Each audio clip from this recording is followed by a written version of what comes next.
Alright, back again, Luke here, and today what I want to do is kind of share some important information here for you guys who are interested in getting into the arcade gaming section and maybe buying some arcade boards here.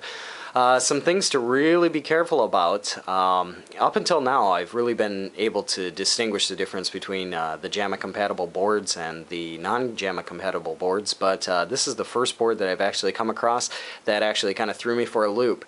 Now, if you look at the edge connector here, this is a 56-pin edge connector, and also with this board over here, this is a 56-pin edge connector.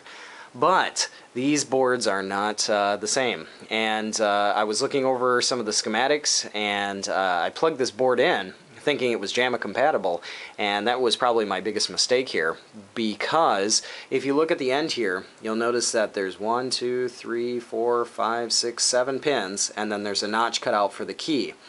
If you go over here to a Jamma compatible one, you'll notice that there's, starting from the end, there's 1, 2, 3, 4, 5, 6, and 7 is cut out for the key. So although both of these boards have 56 pins, they use different connections, and I think that might have been the problem that the seller said. I did receive this in with the game itself, and if you look at this, the schematics here, they're totally different from a regular Jamma connector. Usually the Jamma connector will have the 2 pins, or the 4 pin set over here will be the ground. Next they'll have their +5, then you'll have a speaker, and then you'll have +12 volts, and then down here in the middle you'll have your red, green, and blue sync and ground. But if you look at this one, it says that it has ground, then +5, then coin in, coin 1, 2, then 1 and 2 player start switches, and for 12 and 14, according to this chart here, these are actually pins 7, which are notched out on a regular Jamma connector. They're not used, and sometimes the pins are actually broken off, so you don't use them. Instead, those are actually pins, the pins 8 and 8 here, which are supposed to be basically nothing. So it's not a big deal there, but the biggest problem comes in here. Now with a Jamma connector, I don't know how much damage it could have caused. I don't know if it did cause any damage. I'm a little bit worried here, but nonetheless, if you look all the way down here, pins 45 and pins 46 are your +12 volts, whereas on the regular Jamma connector, I think they're your switch 1 and or maybe switch 3 and 4, something similar to that, for your regular buttons. But this is wired up really differently, and the red, green, blue, and sync are way down here towards the bottom of the connector, whereas on the Jamma connector, they're up here in the middle. So that is something to be very, very careful of. This board here, you can't find any information on it because of the name. It's kind of wild.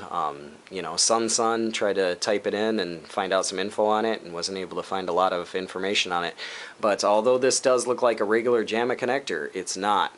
And if you go out there and you start looking at boards and you see something that looks like it's a Jamma compatible board, make sure that it is Jamma compatible before you pick it up. If not, you're probably going to have to pick up an adapter for it. But this is the first one that I've come across, and it was really, really tricky, really deceiving to the eye, because if you look at it, it does look like a regular Jamma connection. But anyone out there who's looking to get Sun, made by Capcom here, be in for a bit of a surprise if you decide to hook it up to your regular Jamma connector and you get nothing.